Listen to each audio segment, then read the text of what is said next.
listening to Food Trucks in Babylon, a Western Seminary podcast. Join Dr. Todd Miles and Dr. Andrew Pack as they talk about theology, culture, and ministry in a post-Christian context. Hi, this is Todd Miles, and I am here with Dr. Stephen Stallard, who is Professor of Pastoral Theology at Western Seminary. I think you're about to start your third year here with us. Is that correct? That's correct. And we thought it would be good to talk about preaching the book of Galatians. But before we do that, Stephen, could you introduce yourself to our audience? Sure. My name is Stephen, and I'm married to Sonia. We have 4 kids, 10 and under, Malia, Xavier, Darius, and Cyrus. We are East Coast transplants. We moved here in 2021 from New York City, where Sonia and I had spent 8 years planting a Southern Baptist church, a multicultural church. Southern Baptist Multicultural in New York. Yes, okay. Brooklyn. Brooklyn. In a West Indian neighborhood. So our church was Jamaican, Haitian, Trinidadian, and then a sprinkling of folks from around the world. Good. And we'll definitely have to talk about that and lessons learned, any wisdom you could impart on church planning for sure. And now you're here, though. Yes. Now I'm here. I teach pastoral theology, so primarily focused on homiletics, evangelism, some apologetic stuff, world religions. My background is in North American missiology. Got my PhD at Southeastern with a focus on applied theology, kind of a narrow focus of sort of urban North American missiology. So that's what I studied, wrote about multicultural teams, because that's what we were doing there. And it's also what I'm doing in my current ministry context. In addition to teaching here, I've been the interim pastor for about a year over the English congregation of Chinese Evangelical Church in Hillsboro, which is a western suburb of Portland, in the so-called Silicon Forest. Yes, where everybody works at Intel. Mm-hmm. And so I pastor this great group of folks, most of whom are scientists. When I first got there, they said, hey, about 50% of our church have earned PhDs. And everybody works at Intel, and they all design computer chips, and I don't understand any of it. And that's probably a little different than the experience that you brought with you from Brooklyn. Correct. Yeah. Okay. In Brooklyn, we lived across the street from a massive Section 8 housing project. Okay. We were in the hood. Yes. And so it's a very different context, and so it's been a fun contextualization challenge for me. My sermons, hopefully, the content is the same, but how I'm expressing gospel truth is very different from New York to Hillsboro. And right now, at Chinese Evangelical Church, you are in the middle of a Galatians series. Correct. Okay. We're spending about 4 months or so on the book of Galatians. Good. And so I am pastor of teaching at Gresham Bible Church, and Gresham Bible, we just finished working through the book of Galatians, and I thought it would be helpful if we did a little bit of a lessons learned sort of thing for those who are interested in teaching and preaching Galatians, see what kind of wisdom we can impart, or at least on my behalf, what kind of mistakes to avoid. I think I can pass those on pretty well. Okay. So let's just dive in.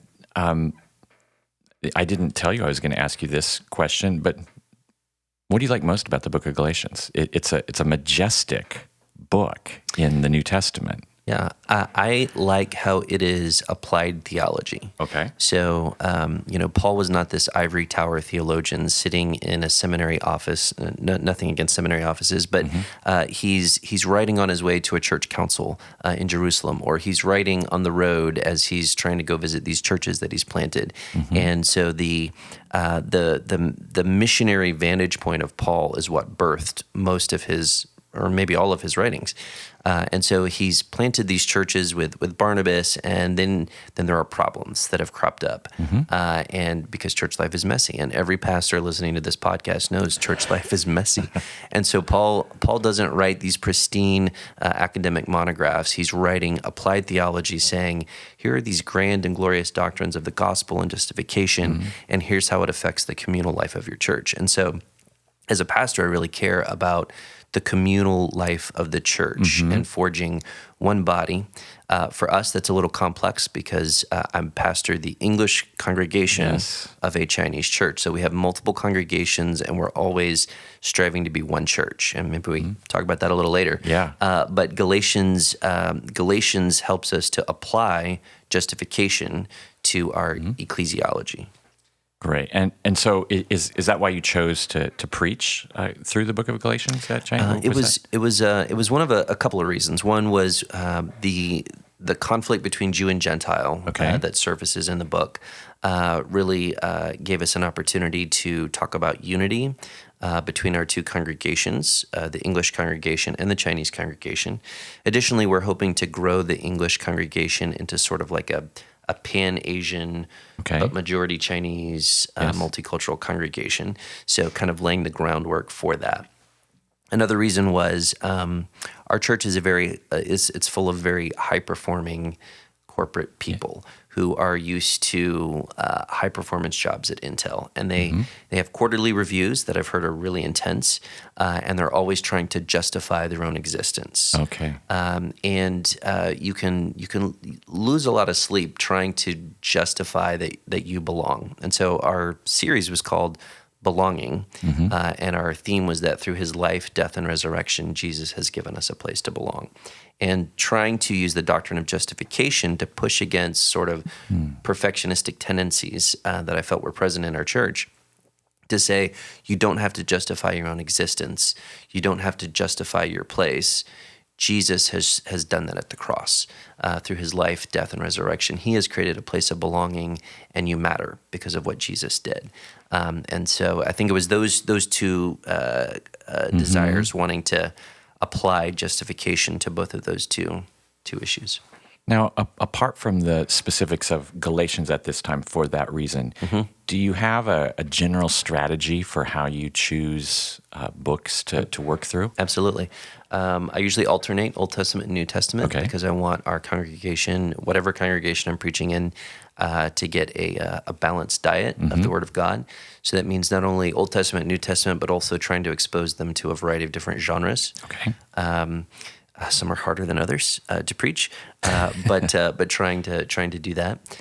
So you wouldn't alternate like John, then Exodus, then Luke for the next New Testament. You would want to move into a different genre, an epistle perhaps, or apocalyptic or something. Yeah, for sure, because we're trying to give that well-balanced diet. But generally, it's driven by pastoral concern. I teach our students in preaching class that the best preaching is pastoral. You can go to a conference and hear great sermons from Piper or Dever or all these different folks, and they're great, beautifully crafted sermons, but the best preaching is when the pastor, who's covenanted to a particular set of people and knows what they're struggling with, knows which marriages are on the rocks, and knows what discipleship issues are being faced, he wrestles with that particular text and then brings it to bear on the life challenges for that particular group of people. And you can't replace that. That is the high point of preaching, in my opinion. Yeah, I 100% agree. And in the past, when I was at Hinson, I would preach occasionally. My best sermons were always written for Hinson. And when it comes to like the conference speakers that you're talking about, chances are they didn't write that sermon for the conference. They wrote it for a different group of people, and you're kind of just listening in at that point. Now, that's not always the case, but I'll bet it's the case most of the time. Frequently. Yeah, there's something to be said for crafting a sermon as you're praying for particular people who are going through particular things. Correct. And you've got this sort of profile in your mind. You're wondering, how is this text going to hit this couple over here that's struggling with infertility? How is this text going to hit this person who I know is on the verge of deconstruction? How is this text going to land with this teenager who just made a decision for Jesus but is facing a lot of peer pressure? And so you've got real people going through the throes of discipleship, and you're trying to use the Word of God to chart the path for where we're going. One Sunday a week, there's a sense of urgency then too. It's like, I need to deliver something by the grace of God, but I still got to sit down and write it, and I got to sweat this thing out. Yeah, that's fantastic. So you mentioned a few things about about the book of Galatians that you thought were very important for your particular church. What are the themes of the letter itself that might be helpful for other pastors to consider as they're looking at their church? Sure. Well, I think just within our Reformation tradition, the book of Galatians has been vastly important, along with Romans. Yes. I'm not sure that there's two more significant books than those two. For sure. And just the idea that the gospel is this good news that is offered freely to us, that justification is something that we don't earn, we don't merit it, but it's the decree of Christ, the decree of God based on what His Son has done at the cross. And so these are liberating truths. And one of the things that I learned, it was maybe a challenge in preaching through Galatians, is that sometimes I felt like my sermon and my application at the end was always the same, but I didn't always think that was bad, though. Okay, yeah, and I want to talk about that because that is a problem that everybody who preaches Galatians is going to hit, for sure. And I felt like I kept coming back to, so this is the gospel, let's celebrate the God who has done this, and let's get on our knees and worship Him. And so that was frequently what we kept coming back to, but I feel like that is a great place to be, though. Which is challenging when it comes to like coming up with a new introduction or something for. So what I was alluding to, that a challenge with Galatians is, at least in the first 4 chapters, it feels like he's making the same argument, just 5 or 6, 7 different ways. Right. But it ultimately is driving towards this idea of who are the true heirs of the Abrahamic promise, and what does it take? And he addresses it in so many different ways, but it's that he's trying to address each time. And I felt like, I think I've said this before, over and over again. But my thinking is, if the Holy Spirit inspired the repetition, okay, that's a good point. Then my sermons ought to have some repetition if I'm covering this inspired text. And so it was inspired that way for a reason. Yes. So it's not bad if I sound like a broken record for 5 or 6 weeks in a row. Yeah, it's not that Paul couldn't think of something better to say. Correct. It was what was needed for those churches in Galatia at that particular moment. Yeah, I know for us at Gresham Bible, we were excited to preach Galatians just because of the gospel clarity there, and thought that was a really good thing to spend some time on, especially as we were working through a little bit of a new leadership structure. We have a preaching team at Gresham Bible. I do about half. Mike Dahl, the lead pastor, does most of the rest of the preaching there. So that was our general idea of what we wanted, or the driving force behind why we were excited to preach the book of Galatians. I mentioned the repetition as a challenge. Any other challenges from a preaching standpoint that you encountered? There can be some language that is challenging to a modern audience. Language is about slavery. Chapter 4 talks about the child of a slave. And before you can even talk about Hagar and Sarah, for me, I had to address this sort of elephant in the room, like, wait, the Bible's talking about slavery. What's up with that? Slavery is bad. And so I had to sort of deal with that issue before I could even talk about Hagar. Yes. Circumcision is a major theme in the book, and it's not something that people talk about on a regular basis. It's not coffee shop conversation, but it's a central theme of a lot of the sermons. And I felt like my church got tired of hearing me talk about circumcision. I remember talking to Tom Schreiner at one point, who did his PhD dissertation on circumcision, and the awkwardness of whenever his mom would ask him, now what are you writing on again? And he'd have to say, I'm writing on circumcision. I'm spending like 2 or 3 years of my life writing on this one topic of what circumcision is and the role that it plays in Scripture. Yeah, for sure. I don't think I have ever used the term circumcision as often as I did in front of so many people there, and that does require a bit of biblical theological background so people understand what's going on with this. What role did it play with Abraham? It's the sign of the Abrahamic covenant. What role does it play with the law? As Paul goes kind of back and forth between the Abrahamic covenant and the Mosaic covenant, the law, it almost feels like to me, this is what I would argue, that he's Paul is, as I mentioned, who are the true heirs of the Abrahamic promise? It's like it's that covenant made with Abraham is the big one. Like that's the most important one, the clarifying one. Moses just kind of played a role in redemptive history. Moses meaning the Mosaic covenant. Yeah. So I don't know whether it's a challenge or not, but it's very important to cover a lot of biblical theology when you're preaching Galatians. And I spent a lot of time talking about the Old Testament, explaining stories, not assuming that people knew these stories, not assuming that people know the details of Abraham and circumcision and Hagar and Sarah and even Moses.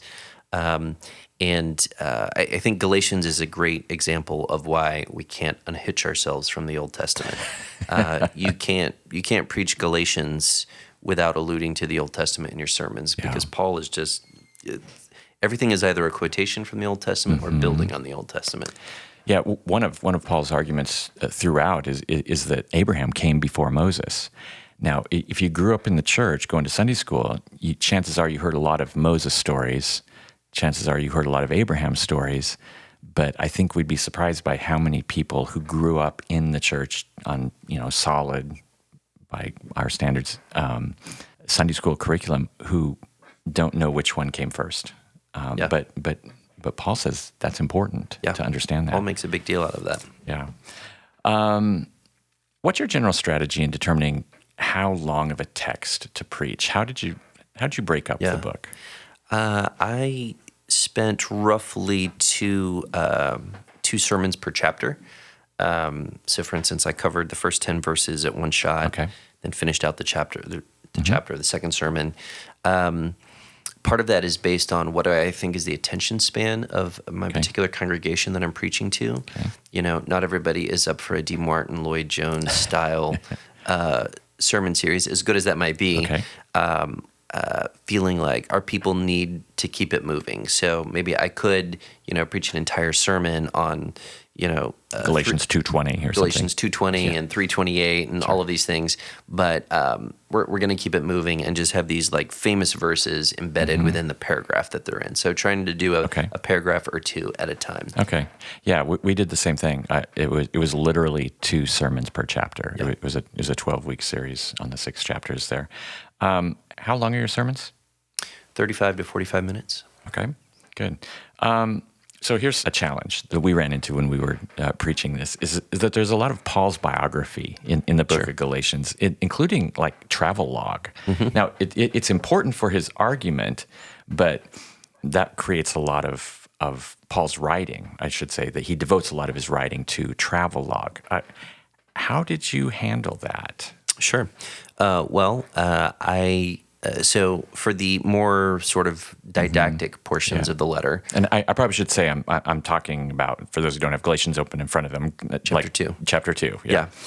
So for the more didactic portions of the letter, my sermons were structured kind of more linearly and like logically. Like here's the 3 main ideas or the 2 main ideas of this paragraph, and so that's your 2 points of your sermon or whatever. With chapter 2, my 2 sermons on chapter 2, they were much more. It was sort of how I would preach an Old Testament narrative. So I focused on the flow of the story, and then at the end spent 10 minutes or so talking about application. Here's how we apply Paul's story, Paul's biography. So I talked a lot about Paul is leaving. He's giving us traces of his autobiography here, and how important they are, and his biography matches his theology, and they're intertwined together. And so if the theme of our series was that through his life, death, and resurrection, Jesus has given us a place to belong.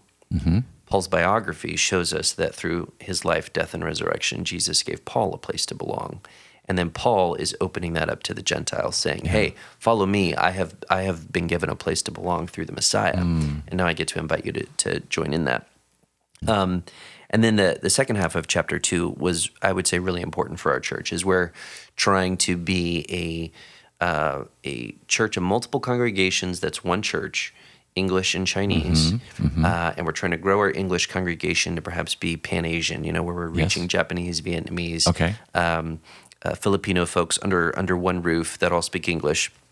So the Antioch incident looms large, and I would say that was probably the passage that I most looked forward to. Was the part about the Antioch incident, which I know there's lots of dispute about the chronology of that, when timing. That happened, the timing of all of that, and I think the timing maybe doesn't matter so much as far as the theology of it, right? And absolutely. Regardless of when it happened, here's what we know. That Peter is not keeping in step with the Spirit. He's not in step with the gospel because of his hypocritical action, and really trying to apply that. And so going back to what I said originally, I love Galatians because it's applied theology. It's saying, here's what justification does in the life of your church. And so it takes it from the realm of the esoteric and the theoretical to applied ecclesiology. So this is how it's going to impact us as a multicultural congregation. Yeah, no, that's excellent. I just to back up on what you were saying a little bit earlier, and you've said a couple times now about how this is applied theology, but the theology that's being applied is profound. It is. Throughout. It is profound, and yet so much of theology, it's not really ivory tower. Rarely in the history of the church have people pounded out really good theology that's just, hey, I've got time to kill. What do I want to think about today? There's usually some sort of conflict, like, whether it's Trinitarian or Christological. There's a challenge that's facing the church, and it's tearing the church apart. And we have to get this down. And so historical theology is always occasional, it seems like. And of course, Paul's letters are occasional as well. There's something that motivates his writing. He doesn't just kind of shift into a trance and suddenly there's, the book of Romans is sitting before him. He's heard something. And that's definitely the case with Galatians. He's deeply troubled over what's going on. So there's something that motivates him. You can see that coming through in his anger and his, he's writing along and all of a sudden there's an outburst. And you're like, this is not somebody sitting at a desk just calmly writing. Yeah. I like to joke in hermeneutics that Paul breaks all the rules of playground etiquette, right? With his, he doesn't do what you expect him to do, which he does in all his other letters, which is, oh, I'm so grateful for you. Your faith is so wonderful. It's like he just skips all of that form and goes, what is going on with you guys? Well, and one of the things I appreciated about Galatians is that the gospel is given such central place that even if an angel shows up, he's writing to, at least some of the congregation would have been used to thinking that a message from an angel is authoritative. Oh, yes. And Paul says, if the angel says something other than the gospel that I'm telling you, you reject that angel. And so that shows us the gospel has kind of risen, it's whether it's central or first, however you want to make the hierarchy, the gospel is of prime importance. Yes. And so much so that we're going to repudiate an angel who shows up who says something different. Not that that's never happened in the history of religions in the world, an angel reputedly or purportedly showing up. Yeah, something that I emphasize with our congregation, with the travel logs, is just the historicity of this, that history actually matters. And we might think, well, who cares where Paul went at next and did something, but history matters in Christianity. To back it up even further, it really matters that Jesus literally got up from the dead. And so we have a faith that is, if you will, falsifiable, right? If these things didn't happen, then we're totally wasting our time, as Paul says to the church in Corinth, right? You and I could go get other jobs. Yeah, I'm not sure we're qualified to do much else. We'd be I'd be in some deep kimchi at that point. Me too. I'd have to go back and do I'd have to go back to engineering and hope I could remember something from 20 years ago. But it, it's there's something intellectually satisfying and maybe this is just very modernistic of me to very, very scientific, but there's something intellectually satisfying about having a falsifiable, not a falsified, but a falsifiable belief. I might have even said this on other podcasts, but anytime I go talk to an audience of unbelievers and we're talking about the claims of Christianity, I say, by all means, check out other religions. But I would start with Christianity, because Christianity is just about the only religion on record that comes with its own criterion for falsification. Prove Jesus didn't get up from the dead. And once you prove that, then move on. But if you can't, right. If he actually did get up from the dead, then you might want to listen to him. And so I would start with Christianity. I'd start with Christianity. You're not going to get a better offer anyway. And it comes with its own criteria for falsifying it. And so you can move on. But yeah. Speaking of the resurrection, that was one of my surprises about the book of Galatians, that the resurrection does not feature more prominently. So in the sermons through the book of Acts, they're always talking about the resurrection. Yes. Jesus is the resurrected Lord. It's in plenty of Paul's other writings. Yeah. But it's the cross that is the centerpiece of Galatians, and the resurrection is hinted at here and there. And I wasn't always sure what to do with that, but that was a unique challenge. Yeah, that's a great point, because I did one of the travel logs on Easter Sunday. It's the passage that came up, and you're right. You're right. Another thing that's interesting about Paul's writing here is at one point in the letter he is appealing to their experience with the Spirit, as though now you got the Spirit of God. Right, and I assume the implicit answer there is that they would have given, oh yes, we do have the Spirit of God. Well, how did you get the Spirit of God? And so he uses their experience with the Spirit to prove the validity of the gospel that he preached to them.